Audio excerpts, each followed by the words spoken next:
everyone. My name is Jasmine Woodard with NACE, and I'd like to welcome you to today's webinar, Brain-Based Career Development. We encourage you all to actively participate in the chat and please post questions in the Q&A. It is my pleasure to introduce Amance Wanarice, Assistant Vice President at Ohio University in the Division of Student Affairs. Take it away, Amance. All right, thank you. Well, hello, everyone. Thank you for joining us. Good afternoon or good morning out west. My name is Amance Wanarice. I work here in the Division of Student Affairs at Ohio University. Really excited to join you and talking about brain-based career development. And I'll turn it over to Holly now to introduce herself. Hi, everyone. It's nice to see all the fun places in the chat. Just saw another Ohio shout out. So thanks everyone for joining. Holly Seckinger. I am the Executive Director of Employer Engagement in Career Services here at Ohio University. And hi, folks. I'm Dustin Saunier, Director of Operations here at our Career Center at OU. And we had a fourth colleague of ours, Aaron. He unfortunately is not able to join us, but is here in spirit as we share with you. So we have quite a bit to go over. There's some slides that we'll take a bit more time on and some that we're going to move fairly quickly on. We really want to convey the brain-based career development model to you. And so we'll kind of walk through those steps. We'll talk quite a bit about decision-making and taking action, and then give you some tips and tricks and real practical applications for how you can use this model, not really a theory, but a model. You can embed this in almost any theory that you're using effectively moving forward. If you have any interest in references, if we say something you're like, I wonder where they got that from, any of the research that we're talking about or resources, please feel free to reach out and I can send you any or all of that information as we move forward. So we are going to be doing quite a bit of activity. So thank you for those of you who've already added and engaged in the chat. Please do use the chat feature. We're going to have things that we are going to ask you to do and engage in as part of this process. So thanks for doing that. And we'll kick off right away with an activity. So I'm just going to ask you for 10 seconds to stop what you're doing and just take a moment and recognize where you are from an emotional standpoint. What are you feeling right now in this moment? You don't have to share this in the chat, but these emojis could represent one. Hopefully you're one of the, you're directly in the middle one there.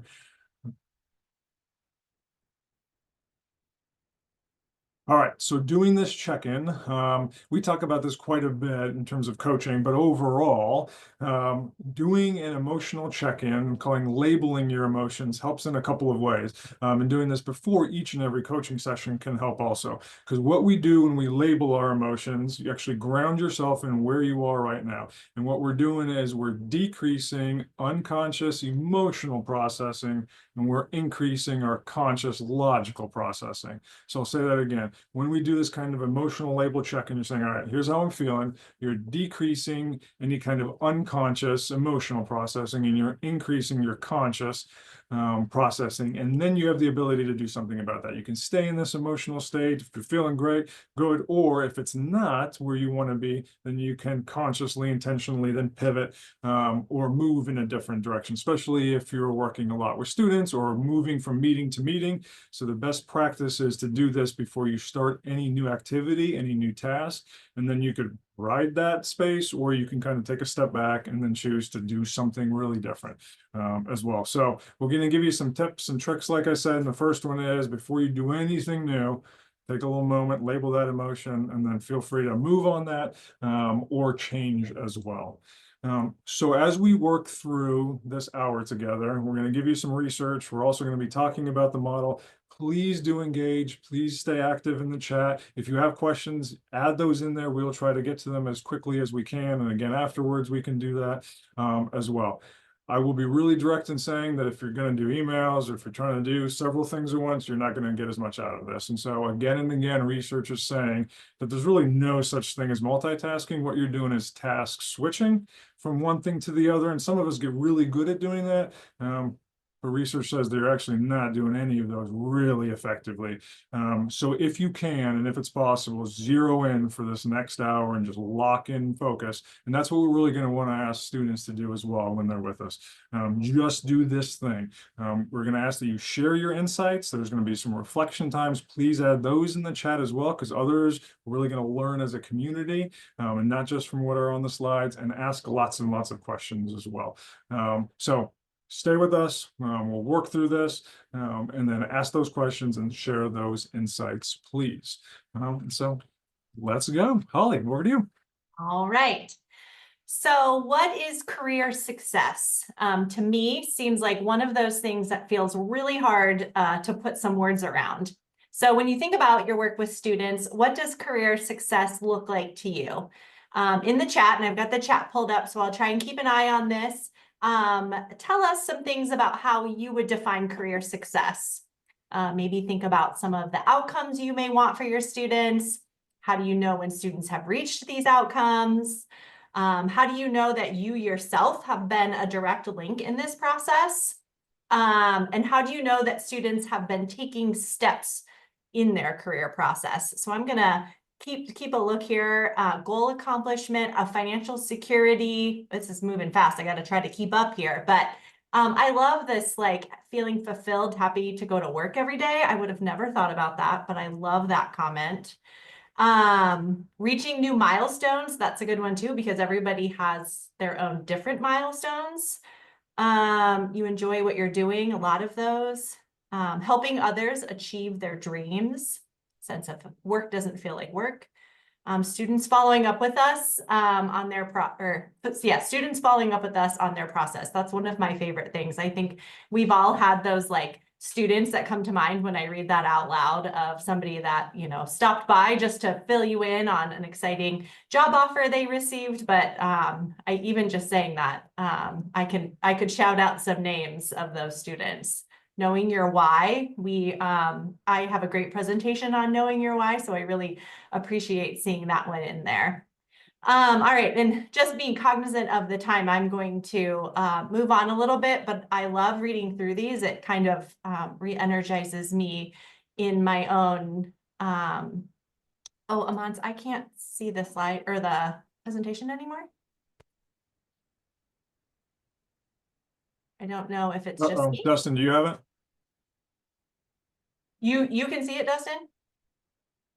Okay, I don't know what happened on my screen. Hopefully, if somebody else doesn't see it. Okay, well, must just be me. I don't know.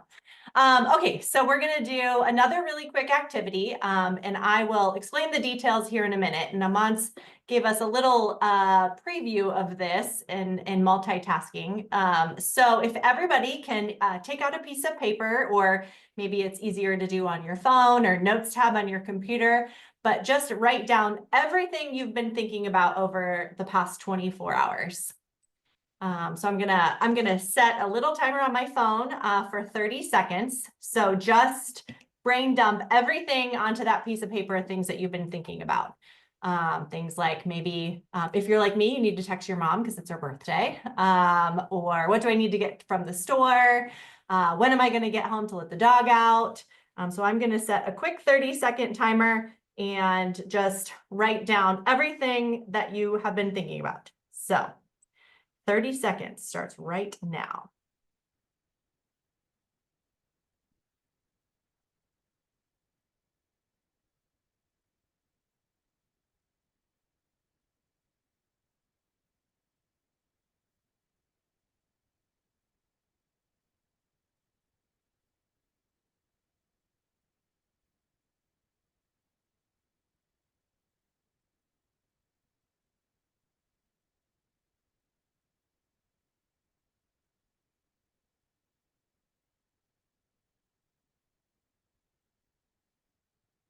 All right, that was 30 seconds.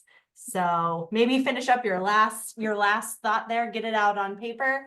And then I want you to count how many individual things you wrote down on that piece of paper. And then if you can share in the chat how many things you had running around up there in your head. Boy, these numbers come through so fast, it's hard to keep up. I see lots of 7s, 8s. There was a 25 I saw fly by. 26, 15, lots of 8s. 8 seems to be a very popular number, 7 and 8. I saw a few double digits. I want to keep, all right, 16, 22, there's a 22. I like 7, but only because I'm slow at it. There's so much more. That's 25 overachiever. Okay. So the moral of the story is that we all have a lot going on up there. And all of us are busy. I don't know how many of you get tired of hearing that word, but I do. Sometimes it's a competition on who's busier, but our students feel that way too. So they're busy and they bring a lot with them to these sessions, just like you brought a lot with you to our session today. And Aman said earlier a little bit about this, but the vast majority of neuroscience research says that we can't process more than 4 items, thoughts, or concepts at a time, even if you think you're a really good multitasker like I do. When we think about ideas and concepts, once we hit that 4, we drastically start making mistakes in our logical thinking or our memory, our ability to make decisions, and then our performance decreases. So think about this when working with students, if they already have a lot on their minds, which they do, and then you tell them how necessary it is to pick a major, get an internship, update your resume, use LinkedIn. And oh, by the way, don't forget to look up the alumni on LinkedIn for those companies that you are interested in, and daily look on Handshake, and we could go on. And it can be a lot, and we can easily and very quickly overwhelm students. And then we wonder why they don't like engaging in the career process. I don't know if anyone else shuts down when they have too much going on, but I very quickly get analysis paralysis when I've got too many things happening, and it can just be too much. So we talked some about writing things down, and we've done a couple checks on this in the chat, but this should be a non-negotiable during your meetings and when you're meeting with others, that everybody is taking notes, just like students do in class. So take notes and be aware that we have a lot going on, and everybody's path to come see us is different. All right, so in the chat, we've almost been talking for about 15 minutes. So just share some quick insights up to this point. What are some of your main takeaways? And I will shout some out. Amans, there's a question in the chat. Is this for a neurotypical brain? And so all I can expand a little bit more, and we get into we use a metaphor a bit, but that idea of 4, what we can keep in our conscious kind of processing and then do something about it, is across the board. So really it is for all. And it's funny because people are saying overwhelm, and I mean, to be talking about this topic during, the week after Thanksgiving and Black Friday and Cyber Monday and leading up to Christmas, we really are, this is like height of overwhelm for many people. So I appreciate some of those comments. And I also, somebody shouted out the task switching, not multitasking. I have to admit that I am very guilty of that. So, and slowing down, even, somebody put that in the chat, and Aman's talked about that earlier, just like slow down and pay attention for an hour. I don't know how many of you, even just hearing that gave me like a little shudder, that feels hard to do. So. Yeah, there's great stuff in the chat. Really appreciate it. And thank you for engaging and adding that in there. It is a lot. So as we look at this and we're telling you not to overwhelm, and then the chat is kind of in and of itself overwhelming as well.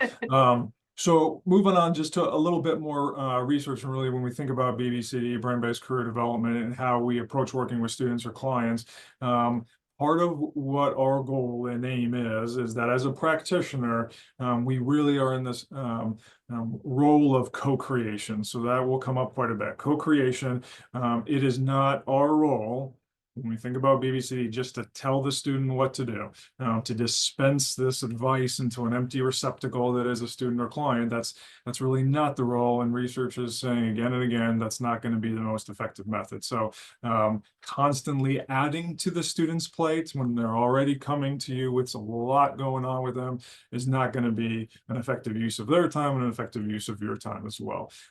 So taking a role back and thinking of how you're truly engaging and co-creating this process instead of just telling the student or client what to do. And so then with this, our coaching, and I think a lot of areas now do this. When you think about coaching, it's about 30 minutes. This model that we're going to talk about, we use for 30-minute sessions. It also used for our 10-minute or so drop-ins. Anything beyond that, you can, but that's where really the focus will have to come into play quite a bit. The research really says 20 minutes. After 20 minutes, we're kind of losing our focus, and it's really difficult. And so if you do have 45-minute, hour-long sessions, how you kind of leverage that time and what topic you're talking about will be really important as well. The other piece to this, as we kind of move on from this kind of co-creation, and our job is to really create this environment, is that sometimes we are our own worst enemies because we like to help. And sometimes being a helper is not being helpful. And just because you know all this stuff about career readiness and career development and exploration and everything that goes on at your institution, or what could be going on with the student, doesn't mean you should just give everything you know to that student. And in fact, BBCD says the opposite. So we can get in our own way, and the students may want us. They come and say, tell me everything that you know. But after a few minutes, it's probably not sinking in, and it's not going to be helpful. So how you truly structure and then be creative around it, because it doesn't have to be structured in a kind of rigid way, but how you ask questions instead of just dispense advice is really important.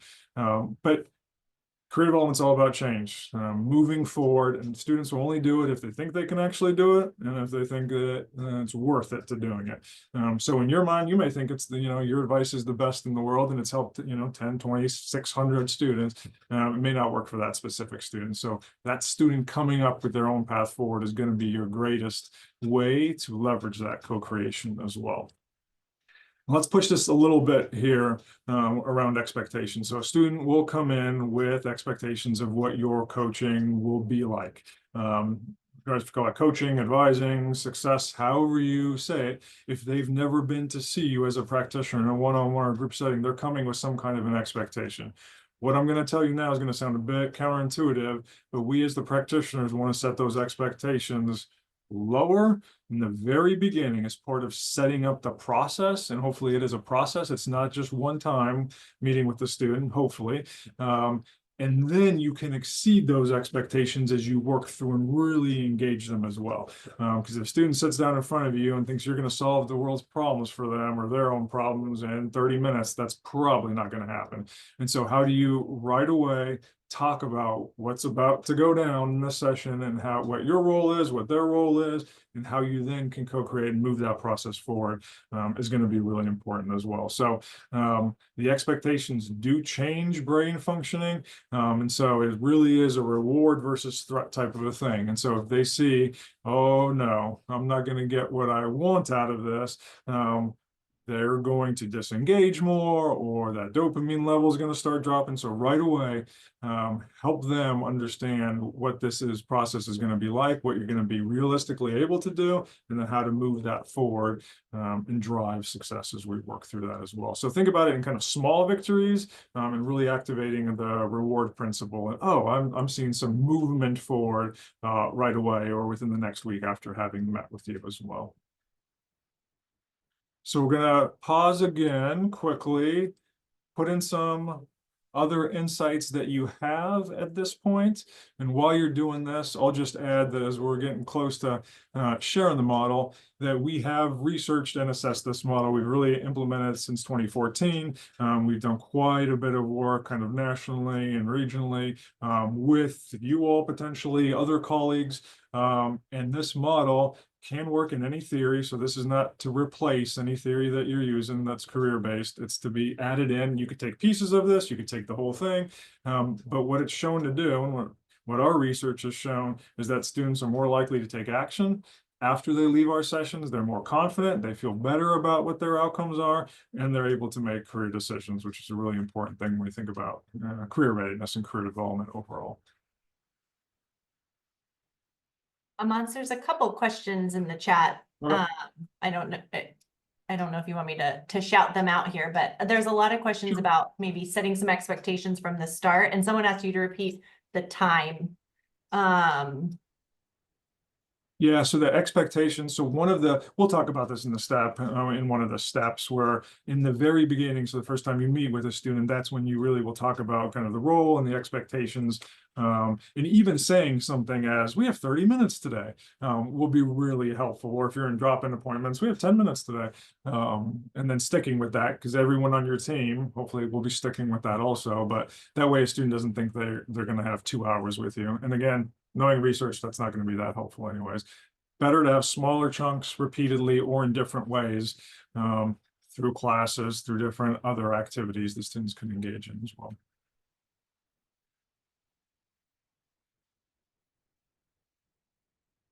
All right, for time, I'm going to keep moving, and then we can hopefully leave some more time with Q&A as we either go through or at the end as well. So this image we've used for a while, but it's kind of it's just a visual way of representing where we as coaches are in this process. So you as a coach really should not be driving at any point in time. This is the students, the clients' life. They have to take ownership of it. They're more likely to make progress if they have ownership of the process. So we're not driving it. Even if we know a bunch more than they do about the process, they have to drive. We're not the kind of annoying shotgun rider or the sidecar rider telling exactly, you need to go this way or turn right or speed up or slow down or do this and do that. We're really more engaging in the process, asking those questions, and think of it as kind of running alongside for a brief moment in time. So the bike ride kind of fits really well. If you've ever taught anyone else how to ride a bike, one of the methods is to grab the back of their shirt and you run as fast as you can, and then you just let go. And there's maybe a chance that whoever's learning to ride may fall, and that also is a chance for the students to kind of, hopefully they won't fail, but if they do, they'll probably learn what they don't want to do or fail forward in some kind of way as well. But we can't be there along the way. And for those of us who have hundreds and hundreds and thousands of students that we have to work with, that's not going to work well for just pure scale. So really, we're there for a fleeting moment. Let's take the most advantage that we can in that brief moment in time as well. A lot of this model comes from research around the prefrontal cortex. So that's the most recent of our major brain regions. It's relatively weak when we think about the major brain regions in terms of its power, and it gets depleted very quickly as well. We have this thing called a fuel cart in the office. Students come in, we try to give them coffee, tea, try to give them sugar to kind of fuel up. But the students that are coming to you early in the morning that maybe not had breakfast or that caffeine, or after lunch and haven't had lunch, really quickly the prefrontal cortex can get depleted of that fuel. And then when that happens, our decision making goes down. So think of all those times in the evening when you've been doing great with whatever your goals are. Maybe you're, eating better or working out, but it's a lot harder to make really good, sound decisions when it's 10, 11 o'clock at night than it is, an hour or two into your whatever that day looks like for you as well. So what you see is a theater stage, and we'll use this metaphor. I am taking this from David Rock. So if you're interested in kind of neuroscience, he's one of the ones that really focuses on leadership as we think about neuroscience. And so this is his metaphor. But if we think about our prefrontal cortex, this is where we make all of our decisions, our conscious processing, where we get our creativity, we're actively engaging with the world. That represents this stage. And the stage is not normal in that the kind of seats, that section, there's millions and millions of those. That is your history. Those are your mental maps, your memories, what you have experienced in your life. And then anytime an actor, actress comes onto your stage, think of that as being a new concept, a new idea. You're in a meeting, somebody says something that's, oh, that's a great idea. That would be a new individual kind of jumping onto this stage. Coming back to that 4 that Holly mentioned, If your stage has more than 4 actors, actresses, ideas, concepts, things you're just wrestling with, thinking about, anything above and beyond that, you're not going to be able to do anything with it. And so think about decision making and career coaching and career development. Student comes in, their stage is already loaded with their own stuff. And then you as the practitioner just start dumping. Do this, do that. Have you thought about this? Here's these 5 great resources over here. Oh yeah, by the way, do this, this, and this too. And update your resume this way and talk to this alum. You're just adding constantly another kind of thing on that stage, and soon it's just going to collapse and they're not able to do much with it as well. Ideally, it's only 2 things. And so we'll talk about this, but when you're working with coaching, focus on one thing at a time. Don't jump around between resume, networking, job search, and then you're doing the internship piece and then choosing a major. Zero in on that one thing, and then really focus on that. And to make sense of these things, you have to pull from your own kind of mental maps. So these seats that are watching and paying attention, and connect it to these new concepts and ideas. So even as we're talking, the 3 of us are sharing some of this information. You have to draw from your own experience, hold it long enough onto this stage in your prefrontal cortex, and then make a decision or do something about it. Write it down, come back to it at some point. But it's not easy. And so again, this idea of career development's already overwhelming because it's future-based. We don't know what it looks like. They have a lot coming to this coaching session, and then you're just continuously dumping, is not a good approach. And so really thinking about what would be helpful for them to sift through all this stuff and zero in on what can be helpful. So I know it's right around lunchtime. Here's some great looking cupcakes. If any of you are like me, all of these look good, and it may not be easy to choose. This is kind of like a major. It could be a career. For some students, it's easy. For many, it's not, because they're either great at a lot of things, or maybe they don't have any true passion. It's a lot easier to pick from this than it is from the first one for most. And so again, thinking, what is the approach? Everything at once, and then really hard to kind of work through it, or to give them one thing at a time to kind of work through and truly engage in that process with them as well. So the last thing we'll do is give you 4 other kind of, I guess, ideas to think about when you're working with students that could be helpful. I think we've talked quite a bit about attention, but this will be the first of 4. So one thing, one conscious awareness at once. So think of it as a singular focus. In coaching sessions, singular focus. So we need the attention for someone really to learn, to be able to embed this in their memory and do something about it. The next one is generation. This one is an important one. So we want the students, the clients, to generate their own insights. Instead of you telling them what to do, have them generate that and get that aha moment. They're more likely to act on it if they come up with it as well. So co-create, ask questions, create the environment where they are taking ownership. I'm like, this will work for me. Networking will work for me in this way, instead of what could work for you or somebody else. Singular focus, have the students generate their own insights, and that's part of the reason we're even asking you to do this. And then the third one is emotions, to come back to what we started with. If a student sits down in front of you and you can tell they're not in the emotional space, have an in-depth discussion about their future career plans. I think we all know this, but you gotta really engage with the student where they're at right now, and then help them identify what would be useful in the moment instead of doing some of the career stuff. This is where we move the career off and make sure the student is there in the right space for us, or gets the right support that they need. And then the last one's called spacing.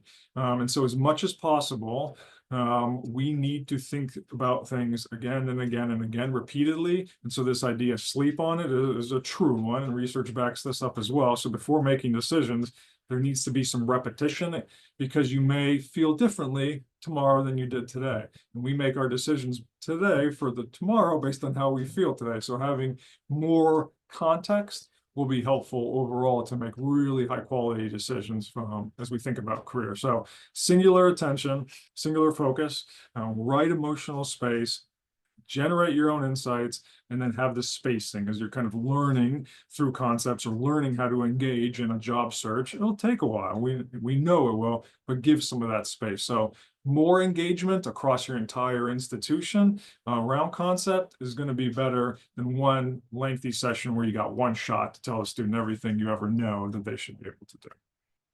All right. let me pause again. Some good questions coming in, just looking through the chat. This is great. I'm going to throw it over to Dustin, and we're going to start going through our model.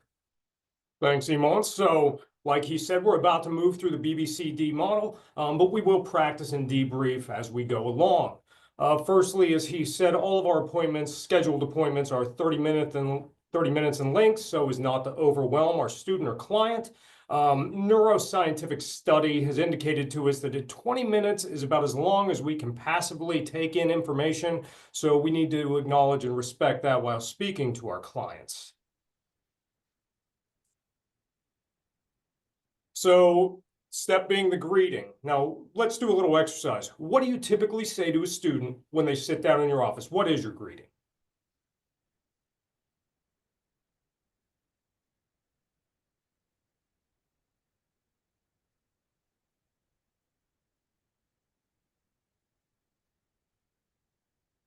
Good ones in here. Excellent. Ours is what brings you in today.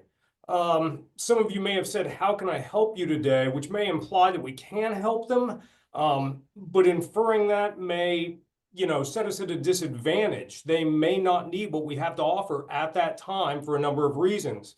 It also makes the conversation and the relationship immediately about you. You're implying you're automatically the expert and that you'll be able to help. But remember, this isn't about us, it's about the student. It's a big fundamental and philosophical difference in BBCD. We're putting the ownership on the student. It is always about them, never about us. Moving on to the process, how do you explain career development process to your students? That might be a long answer, so we'll move through it, but feel free to write something in the chat. Explaining the process to students makes it very transparent. We stick to the process every time. We give each student a sheet which has our services and resources, and we go over the career development process. We tell them and set the expectation up front that we will be asking them questions. We tell them how to use the sheet and take notes. And we tell them from the beginning that they can come back. That way it's truly a process working itself forward. The brains of these students will stop processing again after about 20 minutes. Their stage will be loaded and it will begin to overwhelm them. We're the ones that can control this. If a student comes in already low on brain fuel, then we add a bunch of content to their mind. They're not going to take too well to it. This is tough for some. But again, this isn't about us. It's about the student. How do we get the best from them to learn and act?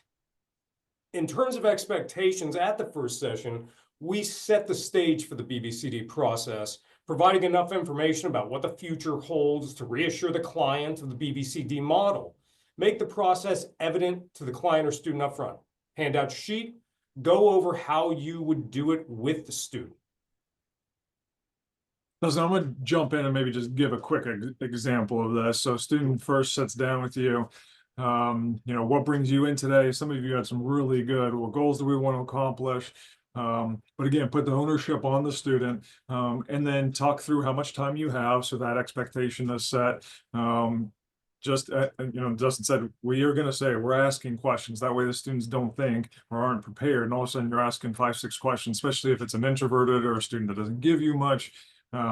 That way it won't be a kind of almost an interview like, but it's a relationship. And then really just start asking some questions to get to know those students, but then also say things like, we're going to leave here today with you setting some really clear action steps that will move you forward in the process. So if we come back to that expectations, right away, set the expectation that not only they're going to be doing some of this work and you're there along with them, but they're going to leave with some clear next steps that'll move them forward in the process as well. So that gets them, okay, this is going to be useful. This will be helpful as well. And then again, have them write things down or take notes on their laptop. We want them to, as you're kind of working through it, can't all stay in their brain. We have to get it down so they can remember it later as well.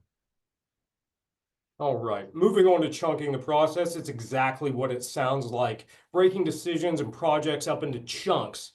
When trying to compare ideas, it should be 2. The optimal number of ideas or concepts in your mind can't be more than 4, but it should ideally be 2. You can only perform one conscious process at a time without impairing your performance. Physically, it is possible to do several mental tasks at once, but accuracy and performance start to drop off. A good example would be driving in your car while chatting. You need a place to stop. Our sheet has quadrants. When the student tells us what brings them in, we as coaches chunk up the process for the student. I hear you saying you want to talk about your resume, job searching, and networking. There's 3 chunks right there. We have them write all 3 down, 1 in each section of our quadrants. If there's more than 4, we ask them to prioritize their top 4. Then they choose what they want to start with. They prioritize next steps, then decide which chunks are the most important. It's important not to focus on the details. Chunk, then prioritize. We're not getting in the weeds here. Give them a good general idea. That way they can move forward. A key to saving brain fuel is to prioritize so you don't have to constantly think about what you need to do. If you're constantly trying to keep ideas and thoughts in your brain, the stage will get too crowded and the brain becomes a mess. And no results happen or bad results happen. Every time we work on an idea consciously, it uses up that fuel. And the difficult problems and decisions use up even more fuel because they often involve thinking about the future. We must work from a standpoint that thinking is precious, and we don't have the optimal level if there's too much going on. The field only has so much space, so we can't be clogging it up. So there's a couple of questions I think I'm catching in the most recent one. So how do we really help them do that? So as you sit with a student and, you talk about the expectation, here's the process, and then they tell you, what brings you in, what do you want to accomplish today? And then some students will give you a little bit, some will give you a ton. But then at that point with BBCD, just break those apart. And this is where that chunking comes in. And the quadrant in and of itself isn't as important as just writing those topics or those concepts down. So if a student does say, well, I want to figure out my major, so there's some major decision kind of choice there. But I also want to look for an internship and I've never written a resume before. That's 3 right there. And then we could further break those down, but start with that and have them write and list those. And then ask which one of these is the most important. And even if you think they need to start at a certain place, more than likely, if they choose it, they're going to have more energy and that ownership is on them. They're going to move forward in that process. So if they say, I want to start in this one, great. Let's further break that down if we need to. And then you could start asking questions or giving some information at that point. But stay in that one area. So let's say internships is what the student chose until you kind of work through that. And if a student out of nowhere asks questions back about the resume, go back to the internships, wrap that thing up and identify a good goal action steps there before moving on to, let's say, talking about a resume or back to that major choice. So you could be setting goals 10 minutes into appointment instead of waiting at the very end for it as well. But part of it is kind of really zeroing in and focusing. And that you could spend the entire time on just one topic, 30 minutes or that drop-in appointment, get really creative on activities you could do around it. But one of the key themes is don't bounce around all over the place because that will become more overwhelming and confusing for the students. All right, back over to Holly.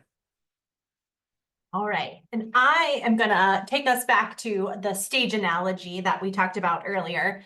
And some audience members or people we know, memories are easier to bring on to that stage to incorporate into a play than others are. So memories from a long time ago, like those nosebleed audience members, might be harder to get into your conscious thoughts than some audience members who like play have a front seat in your life. So unless you're like me and basically eat the same thing every day, I bet you probably can't remember what you had for lunch yesterday, but you can remember what you had for lunch yesterday, but you can't remember what you had 3 weeks ago. So your brain is trying to minimize its effort and save that fuel in those memories. So picture something you have not seen before that takes a lot of energy or fuel from your brain. And this is why people spend so much more time on the problems than they do on the solutions. You have to think more about solutions, but the problems are interesting. We're terrible at estimating emotions or ideas into the future, so people typically make decisions based on how they felt today or yesterday. So all of this to say, the career development process, the typical process, is not easy, and it takes a lot of brain effort or fuel. Career development is spending considerable time thinking about what you want in the future, but our brains make it harder to think about the future, and they want to go back to what is easy and comfortable and what you already know. So how do we encourage these students who are already underutilizing our services to truly engage in the career development process? That stage takes a lot of energy. Even lighting the stage requires resources, let alone keeping the correct actors or audience members up on the stage. And when you think, it eats up energy. Think about doing physical tasks while thinking is not effective. We hear a lot about athletes that say they just like get into the zone. I think about like marathon runners who are just running and not thinking, which is why I think I'm probably bad at running, because I'm only thinking about when I can stop running. But I hear all the time that people who really enjoy running just like get into that zone and can run and run. And I've never experienced that, but yeah, thank you. Part of the BBCD process is to use as many visual elements as possible. Why? I think we all probably know or can agree that we remember visuals better. Our brains work better when there are visual elements to them. How I see somebody says, I think best when I'm walking. I will agree with that. It's just that extra step, that run, really what causes causes that other part in me. But I agree. I like to think and walk too. So anyway, sorry, back to my visuals. How does this work in the career coaching process? Brain-based research indicates that visuals always help to embed the concept. Again, I think like something we all probably, you're like nodding your heads, you're like, yes, of course, I know how that goes. Working memory can either be visuospatial or auditory. And MIT discovered that the brain is capable of holding only one representation of a visual object in the brain at once. About 1.5 seconds before students have an insight, they will have an increase in alpha band activity over the right occipital lobe, the region that processes visual information that's coming into the brain. And then at the exact moment of insight, this area of the brain goes blank. We can help students become aware of their thinking, get better cognitive control by recognizing their insights for them and calling out the visual elements that they see. And then we do a check-in. We ask, is this what you were expecting when you came in today? Are you getting what you came in for? We ask if we're on the right track. And I think hopefully most students will tell us if that's not the case. But check in early, maybe earlier than you even think is time to do a check-in. Check in often and hopefully more than once. So don't just check in at the end, just do a couple check-ins throughout the process just to make sure that everybody is on the right track so we don't get 30 minutes into an appointment and we are completely off base. We want to make sure that our conversation is about what the students want and what they need and not what we think they want or need, which is, again, probably the easier thing to do. Remember that the student is the expert about their own experience and their goals and not necessarily us. So before we get into action steps or goal pursuit, let's do a quick rewind. So a student comes in, there's a specific way of greeting, and that should be that the greeting should focus on the student. So on their wants, needs, expectations, their goals, and then you talk about the process. What is this career coaching like? What are we going to get to? What that will mean for you in the future? And kind of everyone would have their own style and the rapport and the importance of that relationship building. The way you do that is special to you, and maybe the theoretical approach that you incorporate into it. But then you're really breaking down what they want to talk about. And if they don't, I think there was a comment or question about what if the student really doesn't know, or they've been told to come because there's an assignment or there's some requirement to come see you. Absolutely, you can give them some options. Typically, students talk about this, this, and this, or this, and it may have them think, oh yeah, maybe these would be a couple of these things. Have them write stuff down, but then prioritize and work off of their energy, where they want to spend time, in that coaching session as well. The other thing I don't think we've mentioned yet is that we always say, if you have this ability in your place, that you can come back as much as you want. So that's even true for alumni, but this is a process, and talk about it, that we're not going to get everything done today. It's a process. Come back. Again, that may be a scale question for you. But then as you work through that item, set a goal, set an action step. So don't, and I think historically, many types of student success folks wait until the very end to do some kind of, all right, what are you going to do now? What are your action steps? Incorporate that throughout the process of your coaching session. As you work on that topic, do a kind of goal setting time, and then move on to the next one. That way there's absolutely some next steps that they have mapped out, and you're not crunching that in the last 30 seconds of your session as well. Incorporate visuals in everything that you do. If you're going to talk about LinkedIn, show them LinkedIn. If you're going to talk about some kind of assessment, show them the assessment. The more that you can incorporate visual elements or analogies, metaphors, use those. It's part of the reason we have very little words even on our slides, just a lot of pictures as well. And we will give you, like I said earlier, this information. I think there was questions about the sheet. We can send you the sheet that we give students as well. We've had many iterations over the years. We can give you some ideas of those also. And then we're checking in. So we're asking, like I said, are we on the right page? Are we on track? Is this what you wanted? And to do that early, don't wait to do that at the end, because at that point, it's not going to be helpful if they say, no, this is not what I wanted as well. But then do the action steps, goal pursuit. And this part's important, again, that you don't do it for them. And we as helpers want to do it, and we have such great ideas, and we know what how they should do it, because we've done it hundreds of thousands of times potentially. Have them come up with what those are. Your role in really BBCD, when we think about this, what could be brain friendly, is to help them clarify and make really realistic, doable action steps. We have goal pursuit on here. There's quite a bit around goal pursuit that we don't have time to get into, but that really means goal setting is one piece of it, goal striving is the second, and goal maintenance. Those are the three elements that have kind of comprise goal pursuit holistically. In career coaching, you're really doing the goal setting, because the goal striving is the actual behavior, the actions of doing it. And we're only there with them doing the cognitive goal setting, not that behavior of the goal striving work of it. But you can help them write really good goals, just don't write it for them as well. And then there's a lot of discussion around what that time frame should be around goals. Kind of that 24, 48 hours. Many of us may be familiar with Kate Brooks's work, and this comes from that. And then the research really in neuroscience backs it back up, that if we can get those small wins, if a student can move forward in their process in the next day or two, they're more likely to then continue on that path than if they have some gigantic goal, a year down the road. It's harder to maintain that energy to move on that as well. And then another practical application for when you think about goals and when you talk to students about them is kind of this how and the why. So what is the why for doing this goal? Well, maybe it's to graduate, maybe it's to get that internship or get the job or career after they're done at the institution. The how is all of those millions of steps that it gets there. But sometimes students need that reminder of why you're really here. And then what is that first step in the how to get them to kind of move forward in that process as well.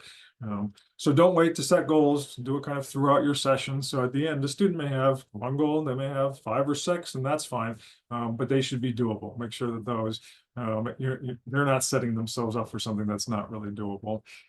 The other thing with BBCD is that there's really a lack in career development of a feedback loop. So many ways that we engage with the world today have almost an immediate feedback loop. We get some kind of reward or some kind of instant reaction from the things that we engage in with technology or with other individuals. But career development doesn't have that because it's so future-based, and there could be long periods of time where there is this inactivity. So as practitioners, any way that you can, focus on the goals that will move the process forward. They are voluntarily seeking those out. But you can craft some kind of feedback mechanism that will be really, really helpful as well. So even something like resume reviews, they come in, you work on it.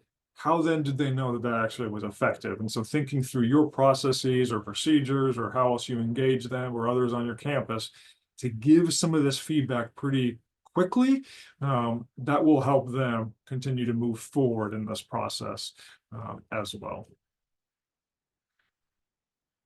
Whoa, I went way too fast. Let's talk about training a little bit. So when we think about, we've done kind of the brain-based career development and what this looks like for your staff or for colleagues or for others across campus.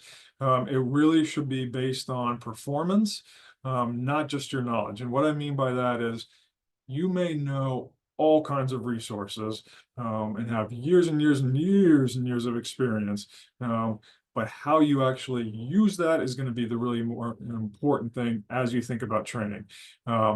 And this may not sit well with some who are on this call, but those of us who have the more years of experience sometimes take longer to kind of get out of a habit that we've been in, and we get really kind of stuck in our ways. And I don't mean stuck in a negative way, but we have our kind of way we engage with students down. And so to come up with something new or to engage in something, trying one thing is really important. Don't try to do everything at once, but focus on that performance. Same way with students, what we want is really learners, not just knowers. We want them to continuously learn and engage on how to better their next steps in career readiness and career development, instead of just know that it's important to do it. We want them to go out there and try it. So that practice, and the practice is really important. Ideally, everyone is doing some of this and you're getting feedback from your colleagues. You're identifying, oh, I really like how colleague A asked these questions in the coaching session versus this is how I approach it. Oh, I may take and borrow that great rapport building or the way that you structure some of this or add creativity into this as well. So practice and practice again, practice some more, but then don't incorporate any kind of professional development around coaching into the evaluation. So that's another piece of it that's really important is performance, not knowledge, and then don't put that into an eval where there's some kind of financial limitation potentially as well, because we're all learning. It's about learning and just getting better tomorrow than it is today as well. So have some kind of definition, keep doing it. And again, for those of us, I'll give you a specific stat. If you've been doing this for more than 40 hours, which is, I bet, a good many of us, you probably have some habits and routines. So it's going to take some time to break them. And so new concepts, try one thing at a time as you build it in. So with BBCD, you're like, well, I'm going to incorporate all of it immediately and just probably won't work well. And then you're going to go back to what you've done before. So maybe just start with checking in with students, or maybe just starting with structuring the expectations early on in the session a little bit differently as well. All right. Good. We did all right with time. We gotta miss some time here to get some questions. Let me do this. Let me actually put this on. So here's contact information for Aaron and I. So if you are seeking some resources, if you want references to anything we talked about, please feel free to reach out and we'll be good with getting that information to you. But let's look, Holly and Dustin, why don't we look through and see if we have questions, and you all can please add some questions in the chat. I think we may have some Q&A questions also. Yeah, there, I scrolled through them. There's someone wanted to know if there are books or articles that expand on the topic.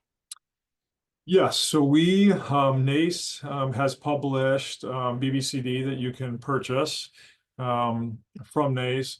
And Goal Pursuit is also a publication that you can purchase from NACE as well. So if you're really interested on that piece of it, there's both of those are monographs that you can purchase. We also have done quite a few consulting. I'd say we're at 60 at this point, different institutions that we've come and visited and worked with staff on how to do some of this. And that training could be really customized to what you need. We really did condense this into to 1 hour, and usually this takes quite a bit of time, lots of practice, like we said, with training over the course of time as well. And that looks like the link is in the chat. All right, what other questions do you have, or what else could we help clarify? If you could add those in the chat as we scroll back up, you can add some new ones. Looks like we got about 6 minutes here.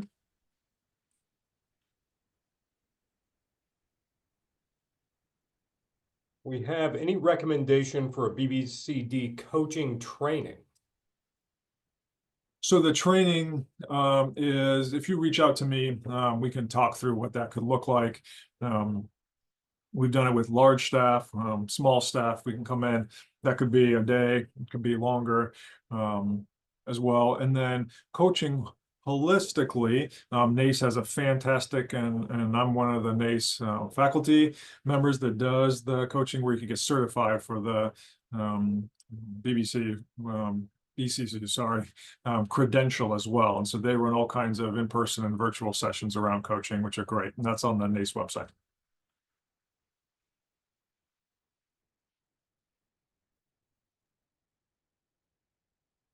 So a question around goal sheet. So on our sheet, there's some resources on it, but it really is a place for the students to take notes, and it's kind of chopped up in a way that kind of focuses on the topics and then has a space. We use the SMART model for goal setting: specific, measurable, attainable, realistic, timely. And then that's on there as well, so they could have that information. In terms of follow-up appointments, I think one of the best techniques, if you are able to and have the capacity to meet with students repeatedly, hopefully you do, and not all students need this, and not all students need us at all in some ways.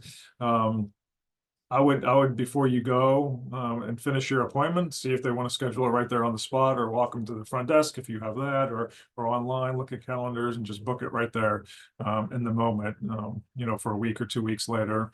And that way it's already set up and there's some expectation there.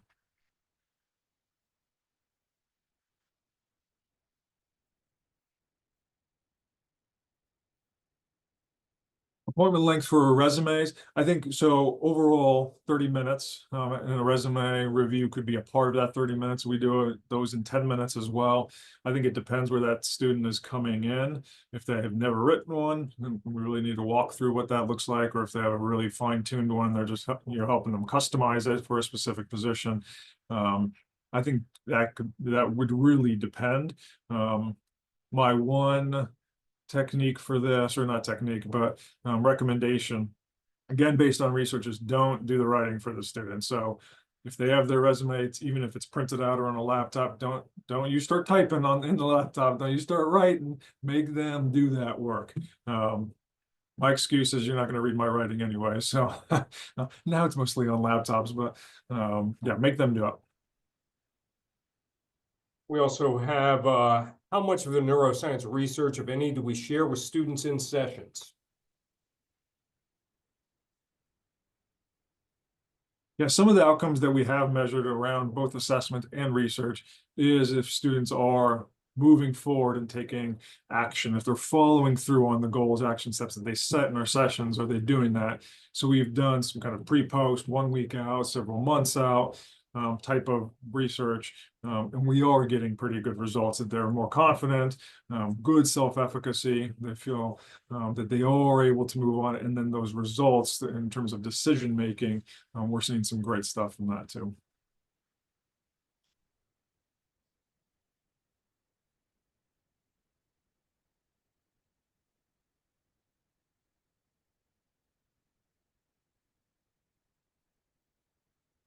All right, like 2 minutes left.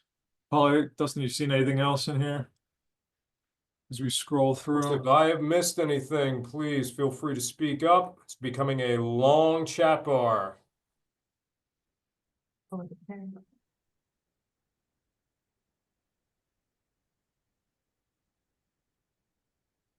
Someone asked, do we train students who meet with their peers, like peer coaches?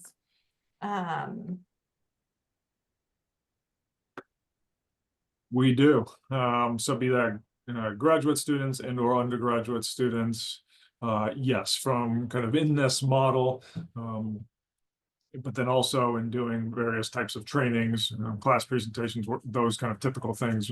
I bet many of us do. Our students do that, and we're actually moving back to hiring more. That way we can scale up some of this.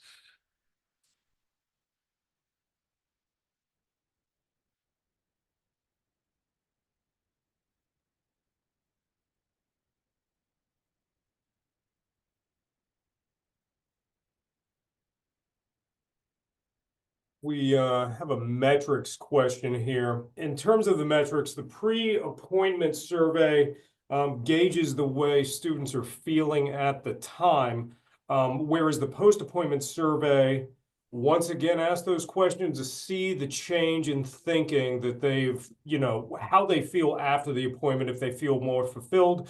Then, like Iman said, 1 week after, we send out another survey to see if they've really, made a goal and have strived toward it. So a lot of it's behavioral, you would say. Am I getting that right, Imans? No, and we have assessment and research reports, more on this end, kind of one pagers and then more in depth if you're interested in all the statistics as well. So yeah, please feel free to reach out if you have any questions. I know this, we say not to overwhelm, and then we slam a lot of stuff into 1 hour, so we didn't maybe follow our advice perfectly. But yeah, I think if you think about it as how do we just better support students making decisions, moving forward in the process. And a lot of it comes back to let's ask really good questions, build that relationship, and less just giving advice to the students.